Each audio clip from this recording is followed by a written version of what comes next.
kok gue naksirnya bukan ke perempuan tapi ke laki-laki. I'm fine being man and also I'm fine classified as a woman. So aku tuh apa ya? Aku jujur, aku gay. Lo gak malu apa ke gereja? Lo tuh gak pantas. Tuhan tuh gak sayang sama lo itu pendosa. Ian Hugen, content creator. Ada yang cukup mengagetkan karena doa penutupnya jauhkanlah kami dari roh-roh LGBT. Pas gue nengok, kayaknya jemaatnya banyak banget yang homo nih.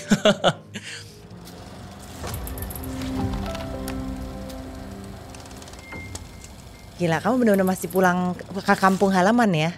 Ini surprisingly Imlek pertama aku sih setelah 8 tahun gak pernah Imlekan di Makassar. Oh wah, tapi orang tua masih di sana kan? Masih. Masih? Semuanya di sana, cuman emang aku gak pernah dipaksa pulang Imlek. Karena maksudnya ibu aku juga tahu lah ya, aku mungkin malas untuk menjelaskan ke semua keluarga-keluarga jauh ini. Oh. Cuman entah kenapa tahun ini kayaknya udah siap. Terus juga mereka merasa kayak, I think this is it kali ya.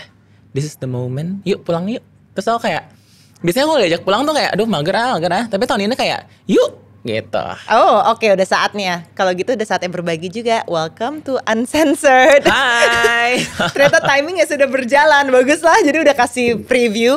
Ian Hugen, selamat datang di Uncensored. Yes. Aku kenal kamu sebagai content creator, tapi sebenarnya kita pernah ada satu sesi bareng di mana kita foto bareng. Tapi aku udah ngeliat gini. Ini keren banget nih tatanya nih. Ini pasti nggak asli nih. Aku udah ngeliatin dada kamu gitu yang kayak ini pasti nggak asli nih dalam hati. Tapi aku nggak mau norak gitu. Gue diem aja gitu kan. Akhirnya kamu cerita sendiri. Yes. Gara-gara aku lihat dari Instagram kamu. Sebenarnya lebih tepatnya kita tuh bilang identifikasinya itu apa? Supaya aku nggak salah. Gendernya pastinya perempuan. Oke. Cuman aku declare myself as a transgender dalam konteks-konteks tertentu biar orang nggak bingung aja. Ini perempuan, tapi perempuan apa ya gitu. Oh, transpuan nggak sih bilangnya? Transpuan. Jadi kan transgender ada dua ya, trans man and trans woman. Aku bilang transpuan tuh bukan sesuatu yang degrading ya? Tentu nggak dong. Aduh, oke. Sebelum kita bahas soal itu, aku mau bahas soal nama kamu memang selalu sama dari dulu, dari lahir, Insan Anugrah Nirwana. Ian. Itu. Lucu banget sih. Iya, Yang kasih makanya nama siapa? kebetulan Insan Anugrah Nirwana itu papa. Jadi yang puitis itu papa. Dan anak terakhir dari 3 bersaudara. 3 bersaudara. Indra, Ingrid, Ian. Jadi triple I. Anaknya Irfandi. Oh gitu. Dan lahir besar di Makassar. Di Makassar. Pindah ke Jakarta baru pas kuliah. 2017 untuk kuliah. Betul sekali. Ceritain dong masa kecil kamu gimana di sana? Menyenangkan ya, I can say. Aku tumbuh besar dalam keluarga yang sangat harmonis, penuh cinta, penuh perhatian. Layaknya keluarga-keluarga cemara pada umumnya sih sebenarnya. Lebih deket ke siapa dulu waktu masih kecil? Aduh, kebetulan papa dan mama aku itu seperti perangko. Jadi emang selalu lengket. Jadi kalau dibilang lebih dekat ke siapa, dua-duanya. Karena mereka berdua tuh selalu bareng gitu. Cuman mungkin kalau sama mama tuh lebih banyak curhat-curhatnya. Kalau sama papa itu ketika misalnya butuh opini-opini yang lebih rasional, itu ke papa. Tapi pada akhirnya sih dekatnya sama dua-duanya sih. Dan kamu tuh berprestasi ya ternyata selama sekolah ya? Sebenarnya kalau dibilang berprestasi sih, prestasi kan itu ada banyak macam. Ada yang akademis, ada yang performing atau gimana. Tapi aku dulu ketua OSIS, aku OSIS, terus juga aku SMA itu cukup aktif lah dalam banyak activities. Misalnya dulu aku siaran mewakili sekolah aku di Prambors Makassar, itu kurang lebih hampir 1,5 tahun. Jadi mungkin prestasinya tuh lebih dalam hal-hal seperti itu kali ya. Jadi udah sama papa mama kamu memang kamu tuh didorong kah untuk jadi kayak harus aktif gitu? Mungkin karena dari kecil udah sadar gitu ya, suatu hari nanti ketika aku dewasa aku akan mengambil sebuah keputusan yang cukup kontroversial. Jadi dari kecil itu udah terbiasa menjadi overachiever. Biar nanti ketika misalnya udah waktunya aku untuk stating myself yang kontroversial itu, dengan harapan segala achievement itu tuh bisa membantu untuk ya udah deh nggak apa-apa gitu. Jadi udah ada strateginya, udah ada planningnya. Secara nggak sadar sih kayaknya Kak. Iya ya. Iya. Dan kamu tuh mulai kapan kayak ini kayaknya aku bakal melakukan sesuatu yang kontroversial itu? Dari umur berapa menyadari itu? Aku sadar dari TKB. Jadi dari TK kecil, sekarang apa ya bahasa ibu-ibu sekarang tuh kindergarten ya. Iya. Umur 5 tahun gitu ya berarti ya? Umur pokoknya 10 SD deh dari TKB. Tapi mungkin kala itu pengetahuannya lebih abstrak. Dalam artian kenapa sih dulu teman-teman TK aku sukanya nonton Kapten Tsubasa atau mungkin pengennya jadi Power Ranger merah, tapi aku tuh kayak aku pengen jadi Power Ranger kuning yang pakai rok itu gitu. Masih sangat abstrak sampai akhirnya SD mulailah cinta-cinta monyet gitu ya. Terus kok gue naksirnya bukan ke perempuan tapi ke laki-laki gitu. Aku tumbuh besar 12 tahun dalam satu sekolah swasta yang sama, jadi aku nggak pindah-pindah sekolah. Itu sekolah Kristen kebetulan, dimana kan maksudnya kayak kita dari kecil tuh ada yang namanya morning devotion. Jadi sebelum kita mulai belajar, kita belajar Alkitab dulu setiap pagi. Terus ya like-nya sekolah-sekolah agamis pada umumnya, pilihan hidup aku ini kan dianggap pastinya tanda-tanda akhir zaman, terus juga pokoknya sebuah dosa besar lah gitu. Jadi aku tumbuh besar itu selalu merasa denial tentang siapa aku yang sesungguhnya. Karena masa sih aku seperti ini, aku tuh gak mau kayak gini, ini tuh salah dan lain sebagainya. Cuman ketika aku pindah ke Jakarta 2017 untuk kuliah, di sini kan tinggal sendiri ya Kak. Jadi maksudnya kayak segala keputusan itu yang menimbang-nimbang resikonya adalah aku sendiri gitu. Dan when you live by yourself, you have all the time to think and to enjoy that solitude moment. Situ aku mempertanyakan sangat banyak hal dan akhirnya aku juga belajar banyak soal gender. Kala itu 2017 aku baru tahu istilah queer, istilah non-binary, and so on.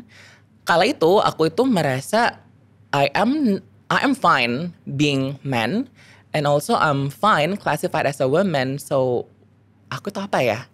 Aku kenalan sama istilah non-binary. Di situ aku memutuskan kayaknya aku queer deh.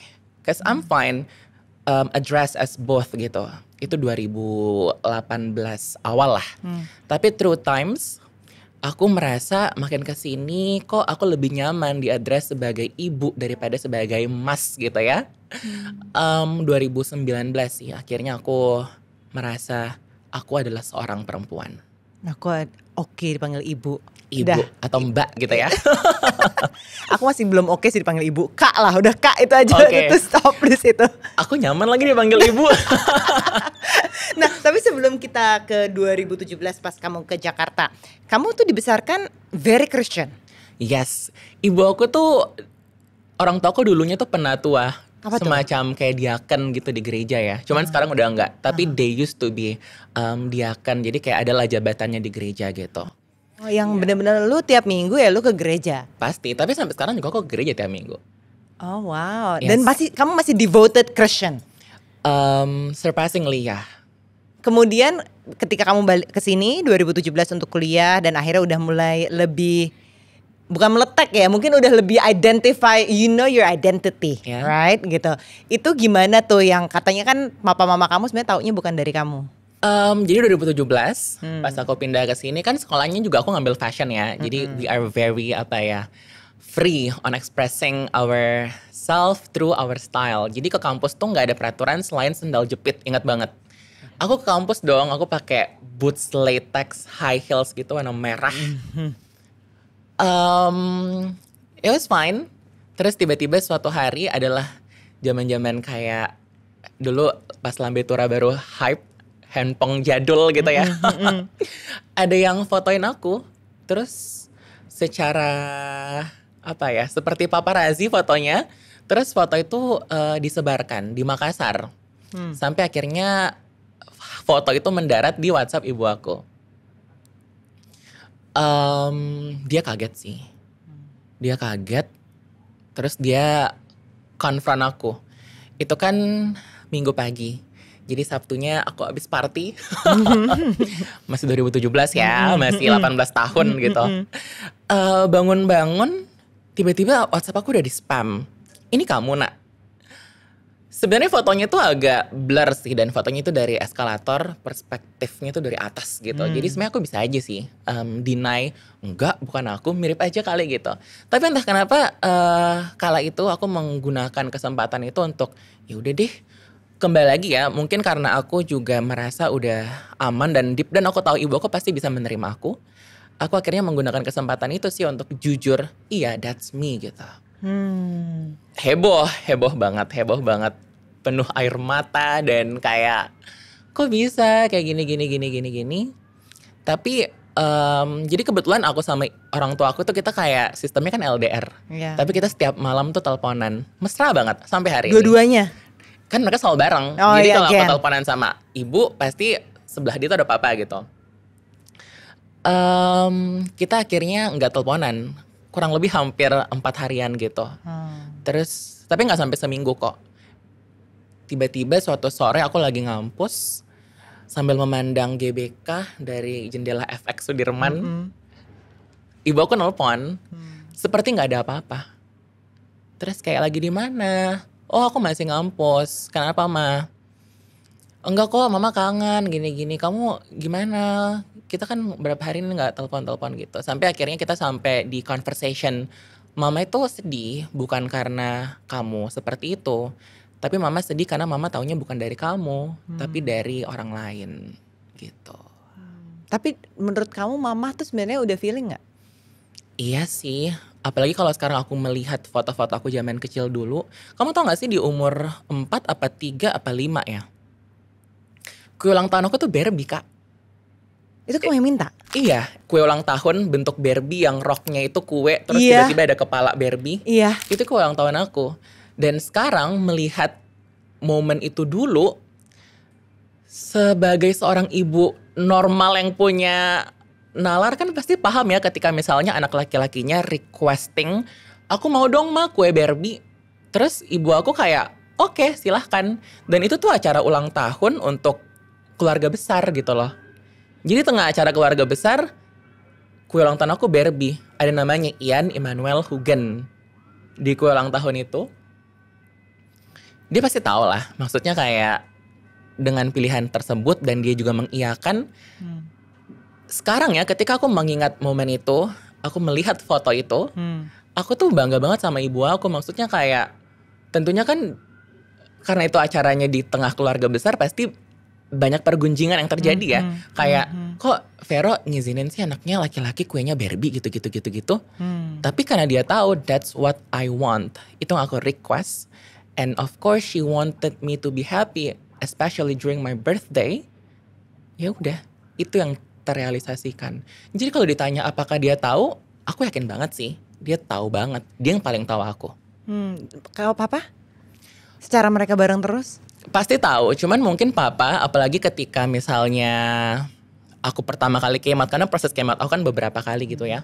Yang paling pertama responnya cukup terpukul itu papa ya. Karena mungkin selain it hurt his pride as a father, of course it hurt his ego as a man.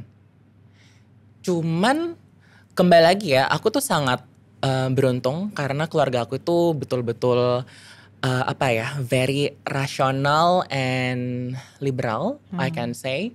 Jadi mungkin dengan segala pertimbangan beliau dan juga dia melihat, oke, anak gue ini kayaknya walaupun demikian quote unquote, tapi dia bisa loh mempertimbangkan dan mempertanggungjawabkan segala pilihannya. Karena kan bisa dibilang papa dan mama aku tuh adalah netizen yang paling setia, mantengin setiap update aku. Dan mereka bisa melihat dengan aku menjadi perempuan hari ini, aku bisa bertanggung jawab untuk menjadi perempuan yang sesuai lah dengan perempuan ideal keluarga Hugen. Jadi walaupun mungkin awalnya papa aku tuh yang responnya paling dar-der-dor, tapi bisa dibilang throughout the journey, dia tuh bisa lebih awal accepting daripada ibu aku. Kamu rasanya gimana tuh ketika ya lagi masih gak enak-enakan sama nyokap bokap kan pada saat itu? Jadi mager pulang ya jujur waktu itu. Jadi merasa kayak udah deh lebih mempersiapkan diri sih kalau misalnya memang akan hidup sendiri-sendiri. Kayaknya mau gak mau harus siap. Tapi untungnya hidup baik banget ya sama aku. Ini sebenarnya hal yang baru banget aku tulis kemarin malam gitu loh. Aku hari ini rasanya menghidupi mimpi banyak banget transgender, bukan cuma di negara ini tapi di dunia gitu loh. Karena between myself and my parents' love, I don't need to sacrifice anything. I got them both gitu loh. Karena kan banyak orang, apalagi teman-teman yang aku nggak bisa bilang cuma transgender sih, tapi semua orang yang kayaknya tuh pengen banget ngambil keputusan yang kontroversial gitu lah misalnya. Kadang kan seperti harus memilih ya. Misalnya deh teman aku banyak banget yang mau nikah beda agama atau beda ras gitu. Misalnya seperti itu. Kamu harus bisa memilih, kamu mau memilih cinta keluarga kamu atau kamu mau memilih pilihan kamu gitu loh. Kan banyak banget kan kasus-kasus seperti itu.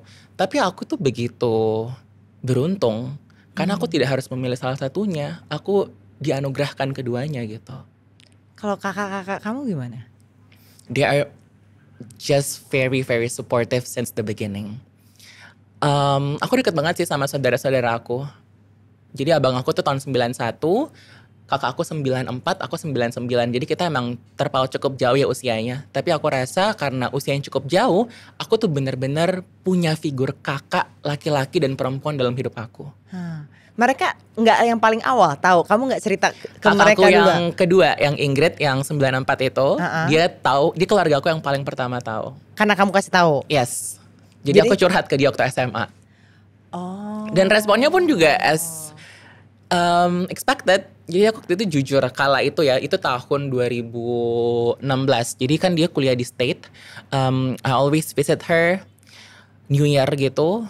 Terus aku jujur sama dia. Itu kayaknya mau masuk 2015, masuk ke 16. Aku jujur, aku gay.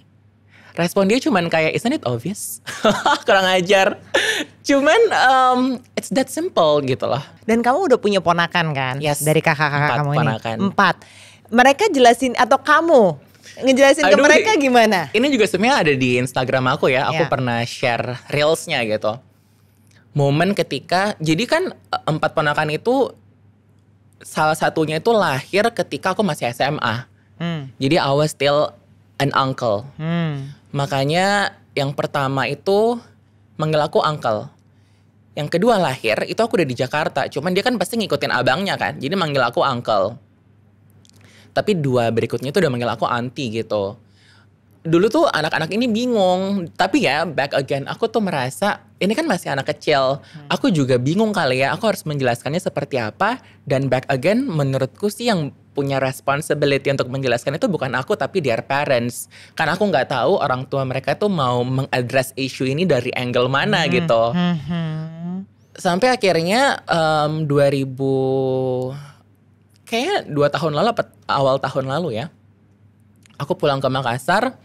Terus aku ngasih tahu abang aku, kayaknya aku lebih nyaman deh dipanggil auntie. Jadi I told their dad, which is my brother, dalam harapan lo yang kasih tahu anak lo gitu, enaknya gimana. Tapi waktu itu kita akhirnya punya that conversation sih, mungkin juga karena anak yang paling besar itu udah SD kelas 4 ya, jadi juga udah paham lah yang mana bentukan om dan mana bentukan tante. Akhirnya aku nggak tahu sih bridgingnya seperti apa oleh orang tua mereka, tapi dari situ sih kita punya conversation, panggilnya auntie dong, jangan uncle gitu.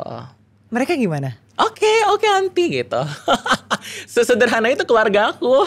Jadi kadang memang aku tuh mikirnya terlalu kompleks, tapi ketika udah kayak dijalankan, ternyata responnya tuh cuman kayak oke, gitu loh.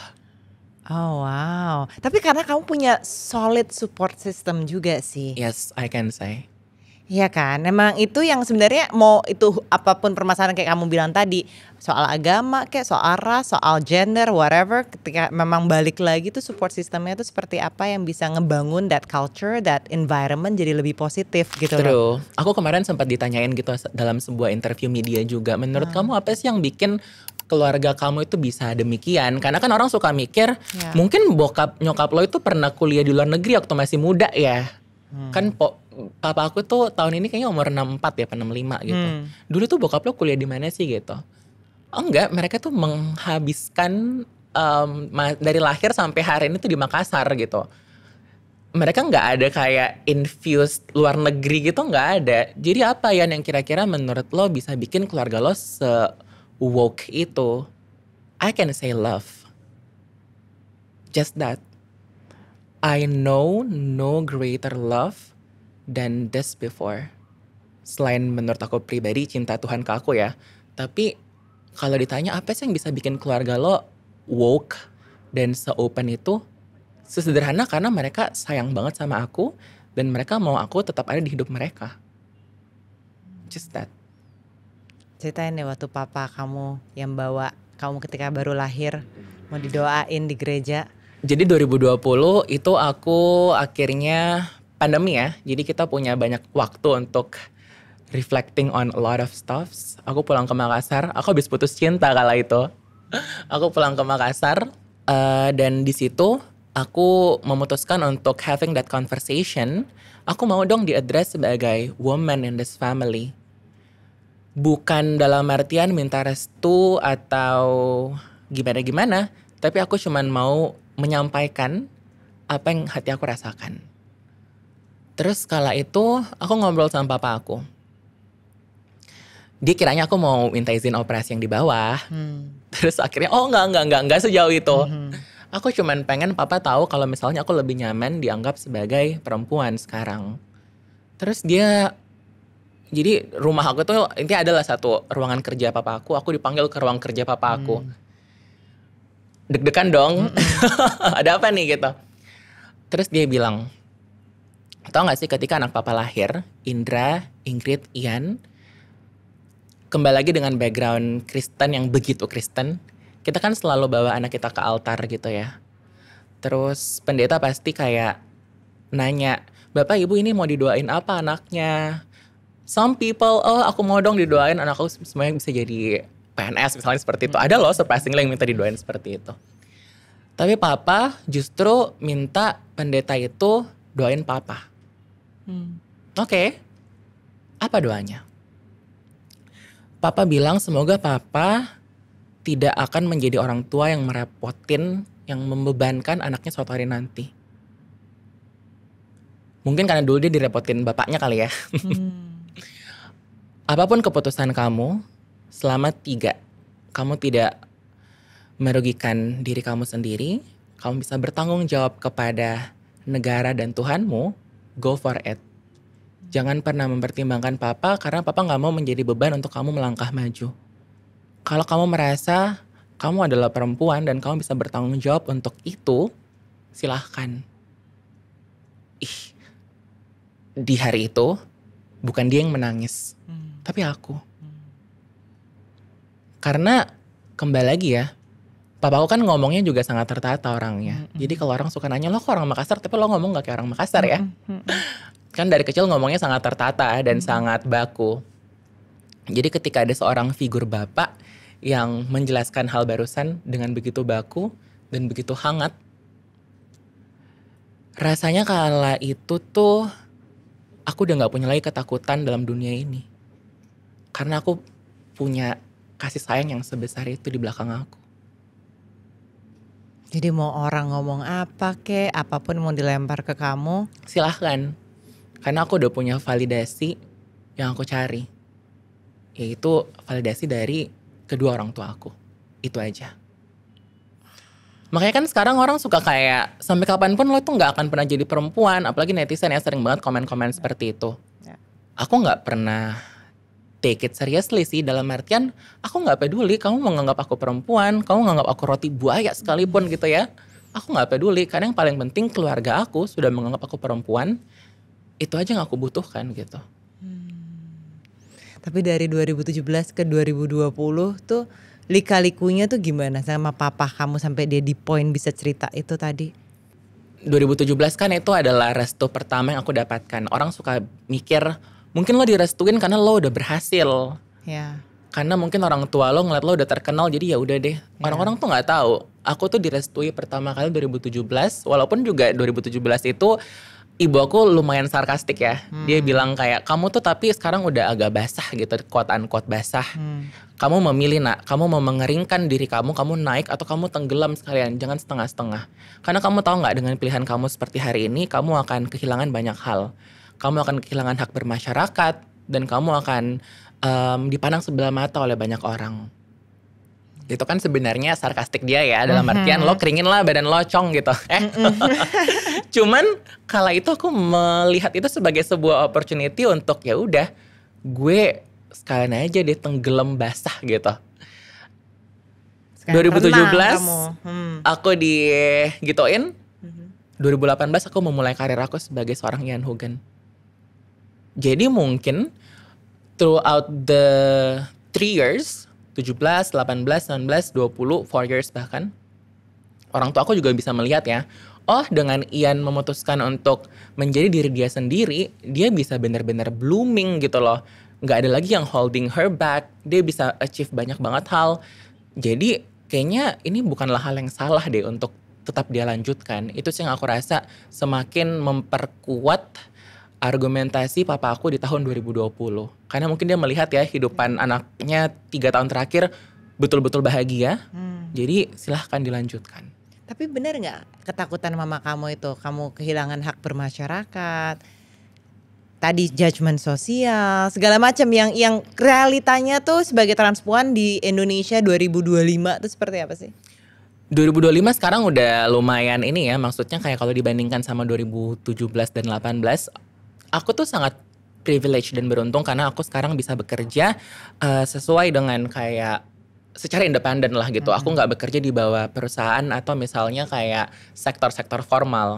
2018 awal aku sempat apply, bahkan belum bekerja dalam artian bekerja secara profesional ya, waktu itu masih part time. Jadi adalah sebuah French boutique gitu di Plaza Indonesia, lagi nyari part time SA.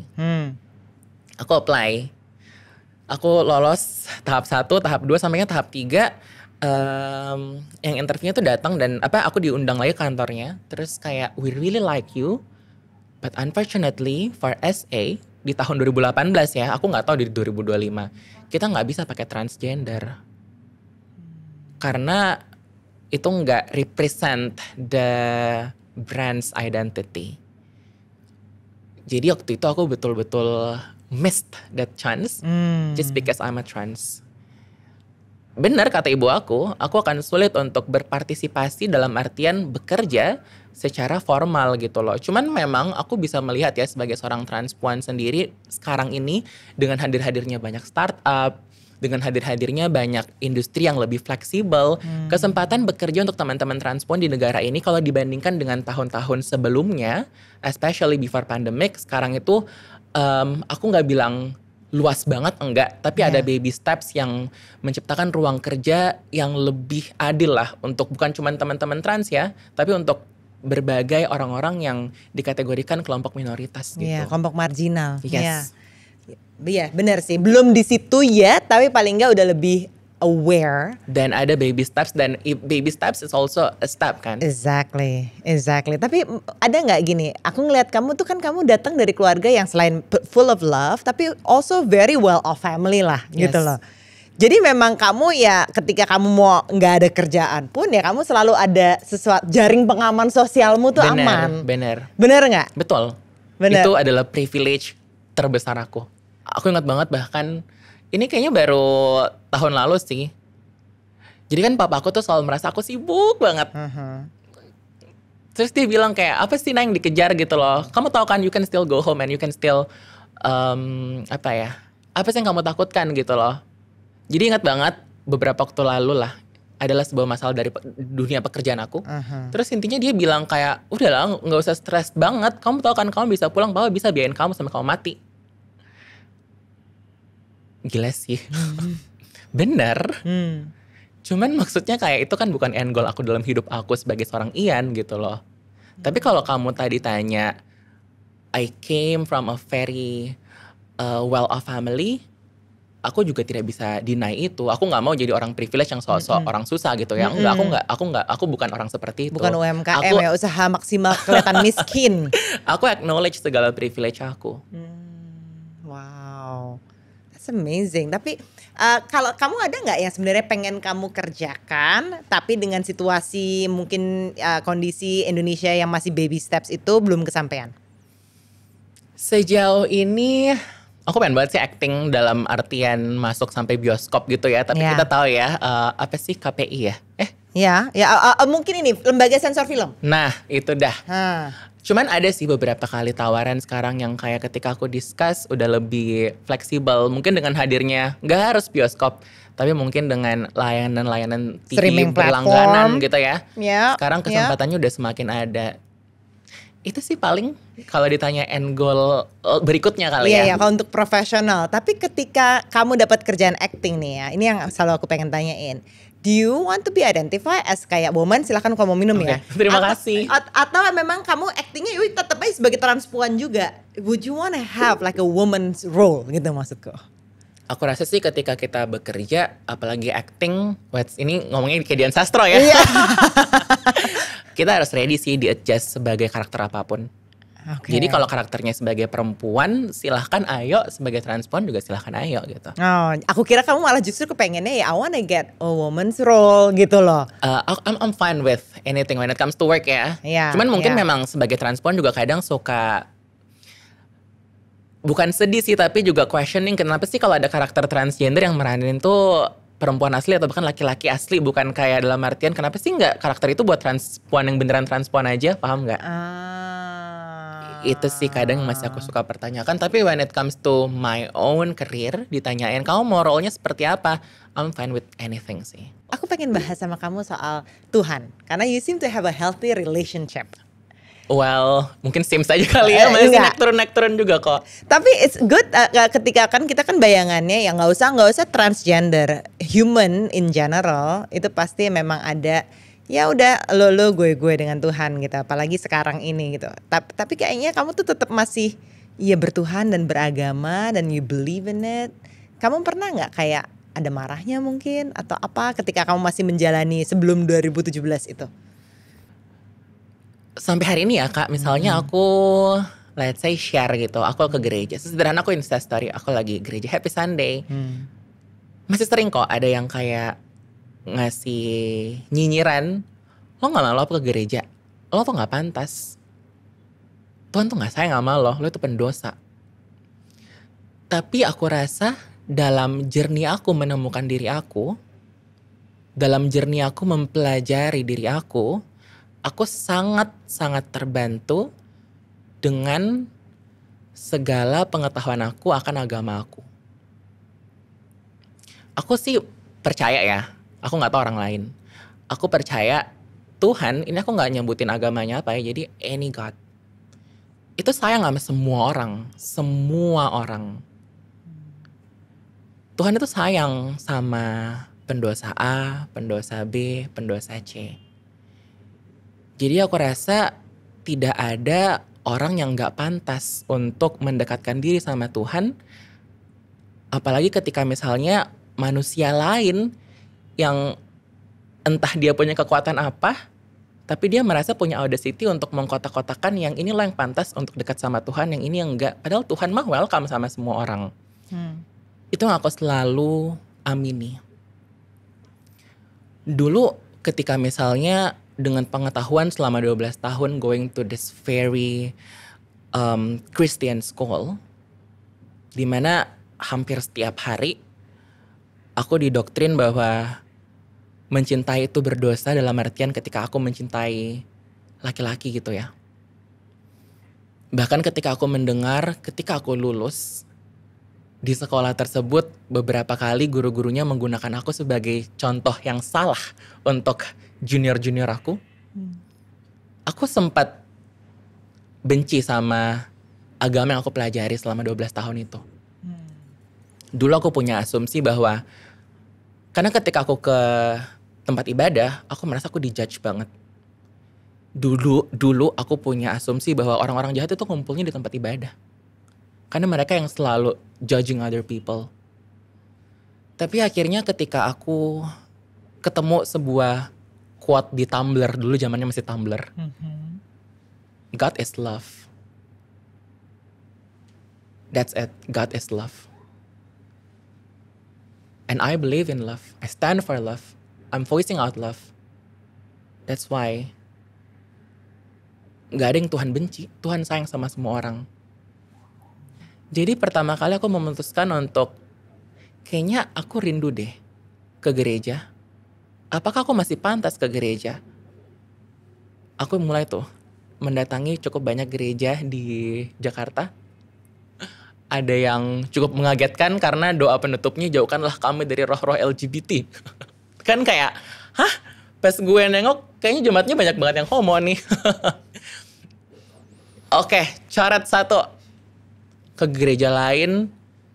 Oke, tapi kok gue gak ngerasa growingnya di sini, dalam artian aku nggak merasa aku menemukan kliknya. Aku pindah sampai akhirnya I find this one church that I feel like very accepting, very welcoming, dan di situ aku merasa ketika aku ke gereja, aku tidak datang bukan untuk ketemu A, ketemu B, ketemu C. Aku datang ke situ untuk ketemu Tuhanku.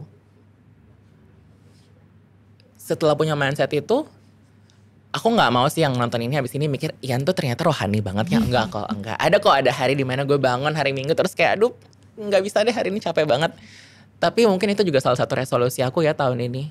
Kayak stop deh Ian, kejar berkatnya, cari sumbernya.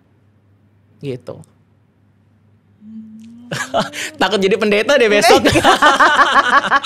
No, tapi maksud aku itu karena hubungan dengan Tuhan personal sekali ya. Dan Betul. kelihatan banget dari journey kamu, it's so personal. Pernah gak kamu ada doa yang kamu ketika kamu in your conversations with God, ketika mencari Ian Hugen yang sekarang ini, inget gak ada doa yang kamu sampaikan sampai gila ya, kalau gue lihat balik tuh ya itu gue pernah doain gue sekarang ini nih di Aduh sini. nggak usah jauh-jauh deh mendoakan Ian yang hari ini. Aku tiap deket sama orang, aku selalu bilang Tuhan kalau ini bukan orangnya, jauhkan. Ya. Dan kasih aku keikhlasan, seikhlas-ikhlasnya. Kalau ini orangnya, dibukain jalannya. Doa itu sangat-sangat magical, entah kenapa, karena pasti selalu langsung diliatin jalannya. Jadi nggak usah jauh-jauh kayak aku mau didoakan jadi Ian yang hari ini, enggak. Sesederhana lagi deket sama orang aja, langsung selalu dibukakan segala buruk-buruk atau baik-baiknya gitu loh. Oh, wow. Iya, jadi FYI aku tiap dekat sama cowok aku selalu doain. Just FYI cowok-cowok. Oh gitu. Iya, Ada nggak yang nyangkut? ada deh. No, biar yang nonton juga have believe in prayers and love, you know, karena Of course throughout the journey pasti ada lah beberapa kali yang nyangkut. Tapi Iya. kalau misalnya udah ketemu nggak doannya, masih dalam proses pencarian kali ya. Yalah. I think it's a long process, at least for me. Iya, It's a long process. still 26 though, masih panjang banget perjalanannya. Panjang banget. Okay, let's talk about love then. How easy is it dating for you? Di Jakarta, Di Jakarta 2025 atau Indonesia lah. Ini menarik banget sih karena ini salah satu FAQ yang selalu rame banget di semua platform aku. Siapa sih cowoknya? Gimana sih caranya ketemu pacar dan lain sebagainya as a transgender? Mungkin back again ya, Kak, laki-laki tuh makhluk visual. Ya. Ini yang aku pelajari sebagai seorang mantan laki-laki dan sekarang menjadi perempuan yang dekat dengan laki-laki. Apalagi setelah breast augmentation. Aku sangat setuju dengan hipotesa itu. Laki-laki tuh makhluk visual. Ya. Aku sangat beruntung ya, karena dalam artian aku merasa aku sesuai dengan standar kecantikan ideal laki-laki. Jadi kalau ditanya gampang gak sih Yan cari cowok to sleep with? Very easy. But to build a relationship with a strong foundation, that's tricky, but I believe itu juga yang dialami dengan semua perempuan sih. Tapi kalau cuman ditanyain cem-ceman, aku nggak tahu teman-teman transpuan lain ya. Tapi untuk aku sih gampang banget. Gampang banget itu sounds very confidence ya, gampang. Iya. Iya. Dan mereka tahu your identity. Of course, always state it in the first place. Pernah ini nggak merasa canggung nggak buat kamunya?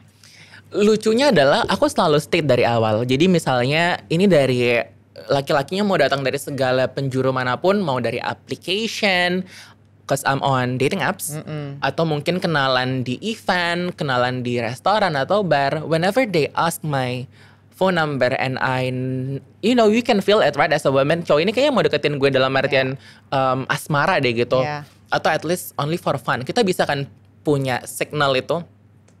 Aku selalu make sure, tapi kamu tahu kan aku transgender gitu loh. Ada yang kayak, oh I'm so sorry, I don't know, and then mereka back off. Tapi ada juga yang kayak, yes I know and so what gitu loh. Jadi menurut aku that kind of question itu adalah pintu gerbang atau layer pertama yang harus dilalui semua laki-laki itu yang mau masuk ke dalam kehidupan aku. Tapi lucunya, so I just got back from Sydney last November. And of course, through all my traveling days adalah pasti cem-ceman lucu fling gitu ya. Holiday darling kita bilangnya. Iya. Terus aku I ask that same question to this guy gitu loh. You know that I'm a trans woman, right? Terus dia kayak bilang kayak, I find this thing very funny coming from you. Karena kamu pernah gak sih melihat perempuan nanya, kamu tahu kan aku perempuan? Atau kamu pernah gak ngeliat laki-laki kenalan sama orang terus nanya, kamu tahu kan aku laki-laki? Kenapa kamu merasa harus untuk nanyain, kamu tahu kan aku trans woman gitu loh. I see you as a woman. And I believe the entire room see you as a woman. Kenapa kamu merasa harus menjelaskan seperti itu? Karena menurut aku gak perlu. Di situ aku kayak sebagai dalam artian transpuan yang cukup vokal ya dalam artian diskusi-diskusi seperti ini.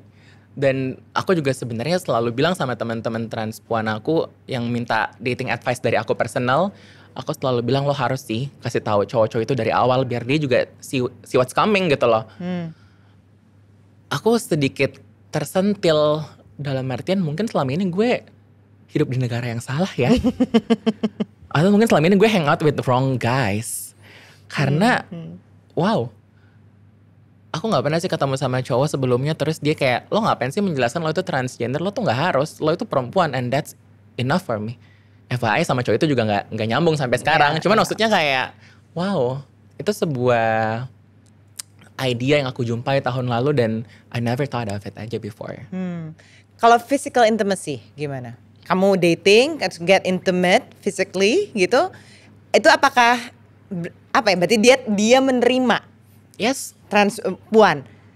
Oh, oke. Dan lucunya ini bukan opinion aku ya, tapi ini memang scientifically gitu loh. Ya. Ketika seorang laki-laki tertarik dengan seorang transpuan, dia itu masih dikategorikan sebagai straight. Oke. Karena kan orang suka ngira, oh berarti mantan-mantan lo atau semua laki-laki that having fun with you quote unquote itu gay ya Yan? Yang gak tentu. Ketika dia cuma bisa tertarik kepada transpuan yang fisiknya sudah berbentuk perempuan, dan he is straight. Karena let's say semua mantan aku itu bisa sama transpuan tapi gak bisa sama laki-laki. Padahal dalam artian organnya masih sama gitu loh. Ya. Tapi kenapa ya sama laki-laki tuh lo gak bisa? Karena bentuknya masih laki-laki and I'm not gay, I'm straight. Ya. Itu sih yang banyak orang tuh gak tahu gitu loh. Banyak banget. Aku pun juga nggak tahu. That's Yes. why I ask. Yeah, I hope you Now don't you mind. know. It's fine. Karena aku juga sering kok deliver ini di TikTok aku. Iya, iya. Dan kalau misalnya transformation, your physical transformation, obviously you said you had a breast augmentation, it's obvious. Tapi kalau misalnya the whole thing, do you feel like you need to go through that? Do you want to? Kayaknya untuk kayak setidaknya 5 tahun ke depan aku masih merasa tidak perlu. Karena aku juga tidak pernah merasa terganggu dengan itu. Ya. Tapi aku tahu sih beberapa teman-teman transpuan yang emang ketika misalnya bahkan dia mandi pun dia benar-benar nggak nyaman melihat tubuh dia sendiri. Aku puji Tuhannya nggak pernah merasa hal-hal demikian. Aku merasa I am woman enough. Makanya aku juga nggak pernah shave bulu-bulu jari tangan aku gitu ya misalnya. Karena kan aku juga mestinya walaupun ini considered pretty hairy as a woman. Iya. Tapi aku gak merasa bulu-bulu ini tuh membuat aku less woman gitu loh. No, not at all. Sama halnya juga dengan yang dibawa dalam artian seperti itu. Wow, tapi itu kamu masih ada medical journey-nya berarti ada hormon Iya, yang kamu aku on ambil. HRT.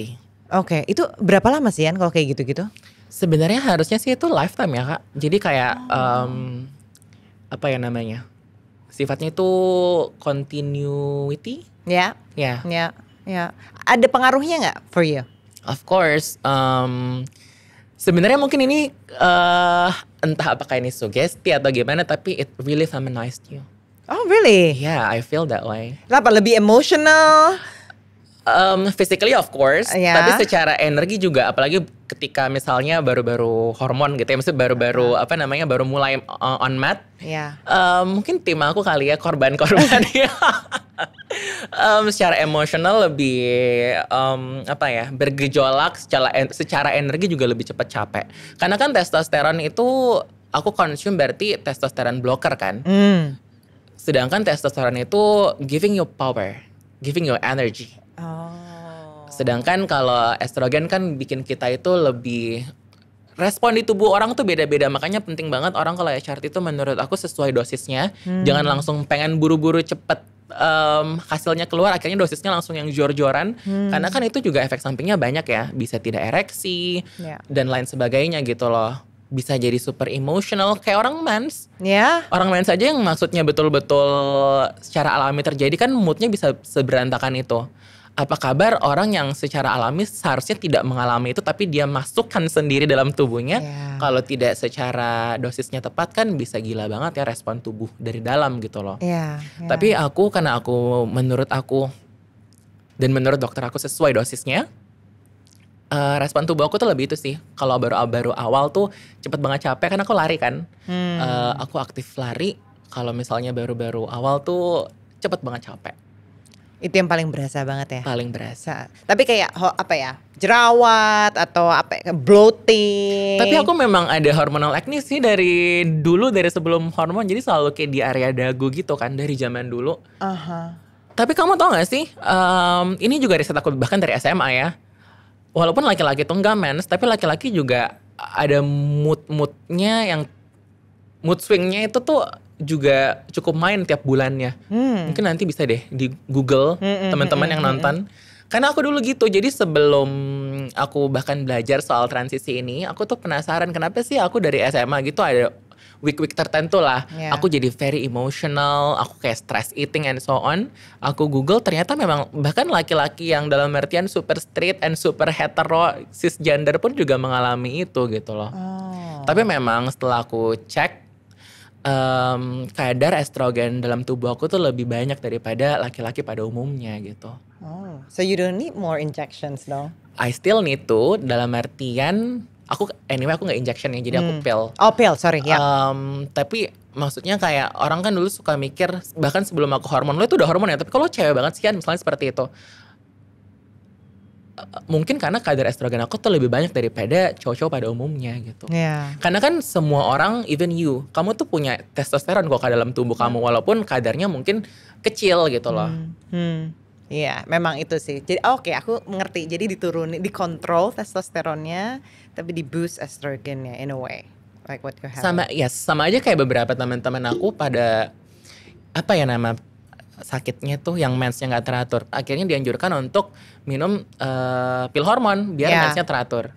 Gitu. Jadi kayak di semua tubuh orang pun juga permainan testosteron dan estrogen itu ada. Kalau kamu ngeliat perempuan ya, ada nggak yang kamu ngerasa jealous? Dulu aku suka mikir kayak gini, gila kalau gue quote unquote perempuan asli, biological woman, kayaknya gue tuh udah berkeluarga dan gue udah punya anak dan gue udah hidup bener-bener sesuai dengan cita-cita gue. Karena FYI mantan aku itu 2 udah nikah. Dan dua-duanya itu sebelum nikah tuh berat banget untuk kayak, yuk kita akhirnya having that conversation. I always dated nice man. Jadi kita selalu punya conversation itu. Kita tahu ini udah gak bisa lanjut. So let's just end it here. Karena aku harus menikah dalam artian seperti itu. Aku dulu suka iri sama teman-teman aku yang kayak bisa gitu loh hidup sesuai dengan timeline yang dianut oleh masyarakat luas. Karena mungkin kalau misalnya aku adalah seorang perempuan biologis, aku itu udah menikah dan lebih mudah untuk menjadi trophy wife sesuai cita-cita aku. Tapi aku punya sebuah kesempatan di mana I had this one very beautiful conversation with a guru of mine. Terus dia bilang seperti ini, tapi kalau lo itu bukan transgender Yan, mungkin lo itu akan menjadi orang yang tidak punya empati seluas empati lo hari ini. Mungkin lo gak punya pengetahuan dan perasaan hidup menjadi kaum marginal karena dari kecil lo hidup dengan keluarga yang begitu privilege. Mungkin lo gak punya cerita untuk lo bagiin ke orang-orang karena lo udah melalui journey yang lo lalui hari ini. Kalau lo bukan trans woman, mungkin orang gak kenal lo sebagai seorang Yan Hugen. Mungkin. Menurut aku tuh conversation yang indah banget sih. Karena sebelumnya aku gak pernah merasa ini aku udah berkarir dan aku udah dikenal sebagai seorang Ian Hugen ya. Tapi aku masih sering ada momen dimana dulunya kayak, kenapa sih aku harus terlahir menjadi seorang transgender? I mean bukan kenapa sih ngeluh, tapi lebih kayak I always wanna know the why. Cause I believe we all born with a why. I wanna know my why gitu loh. Walaupun ya kata orang sih kalau lo udah tahu why lo apa, lo akan meninggal ya. Tapi kan menurut aku kayak I wanna know why God created me this way. Aku sampai mencari tahu loh soal past life aku dan lain sebagainya. Seniat itu. Cuman kayaknya semakin kesini semakin jelas deh. Kenapa ini ditakdirkan demikian? Aku sih mengamini for a very beautiful purpose ya. Cuman back again menjawab pertanyaan yang tadi. Kalau ditanya iri, mungkin secara fisik enggak. Aku yakin kok mungkin banyak perempuan yang justru lebih iri dengan physical appearance aku hari ini. Mungkin aku lebih iri ke mereka karena mereka bisa hidup like-nya orang-orang pada umumnya di negara ini. That's it. Tapi let me tell you, kamu tadi nyebut sesuatu yang ngena ke aku banget. Soal perempuan biologis bisa hidup sesuai dengan timeline-nya. What I can say from my life experience as a 42-year-old woman yang belum nikah, belum punya anak, the value of me as a woman itu tidak ditentukan dengan aku menikah dan aku punya anak. So the value of you as a human doesn't determine by your timeline. Terus, oh my god, ini kayak another slap lagi sih hari ini. Yeah. Yes. And actually, you know your purpose. You already mentioned your purpose the whole conversation. Aww. Is to be unapologetically you. Karena there's no other Ian Hugen di dunia ini, right? Dan dari conversation kita di telepon yang kamu bilang dulu waktu kecil, waktu kamu SD kan masih ada Kak Dena tapi sosial media belum rame. Sekarang kan udah berubah, ada kamu gitu loh, yang orang tuh bisa lihat I do have hope gitu. Regardless itu transgender atau apapun gitu, someone yang punya controversial decision in their life, right? And I think that's your why, that is your purpose. I'm not saying you're going to die soon. I'm just saying that is your purpose, to just be unapologetically you. I'm so grateful to know you, you know. Likewise. Beneran, seriously. So thank you so much. Thank you so much for sharing. My pleasure. Thank you banget loh, beneran. Kamu itu sebagai tarot reader, kamu harus memutuskan. Kamu itu mau menjadi problem solver atau kamu mau menjadi performer. Every religion is beautiful. I just don't like the people. Point blank. Mohon maaf. 2025 akan ada apa nih yang di-anticipate? Saya nggak ngeliat ada masalah besar sih kalau misalnya dilihat dari astrologi. Hopefully ya. Hopefully. Yeah.